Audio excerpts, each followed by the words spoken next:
jungle. Sangli Kolhapur रस्त्यावरील कारचे showroom फोडून चोरी करणाऱ्या गुजरातेतील टोळीचा पर्दाफाश करण्यात आला आहे. या टोळीतील एका रेकॉर्डेड गुन्हेगाराला अटक करण्यात आली असून अन्य संशयितांचा शोध सुरू असल्याची माहिती एलसीबीचे वरिष्ठ पोलीस निरीक्षक सतीश शिंदे यांनी दिली.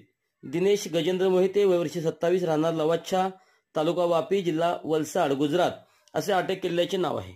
तर मुरली मनोहर पवार राहणार उमरगाव जिल्हा वलसाड गुजरात, करण परलाल मोहिते राहणार सायना मालेगाव जिल्हा नाशिक, रोहित पूर्ण नाव माहीत नाही राहणार लवाछा तालुका वापी जिल्हा वलसाड गुजरात, अक्षय पूर्ण नाव माहीत नाही राहणार लवाछा तालुका वापी जिल्हा वलसाड गुजरात अशी पसार झालेल्या संशयितांची नावे आहेत. दिनांक 11 जून रोजी रात्री कोल्हापूर रस्त्यावरील कारचे शोरूम फोडून दागिन्यांनी रोकड असा 9.67 लाखाचा ऐवज लंपास केला होता. याबाबत संतोष कोळी यांनी सांगली ग्रामीण पोलीस ठाण्यात फिर्याद दिली होती.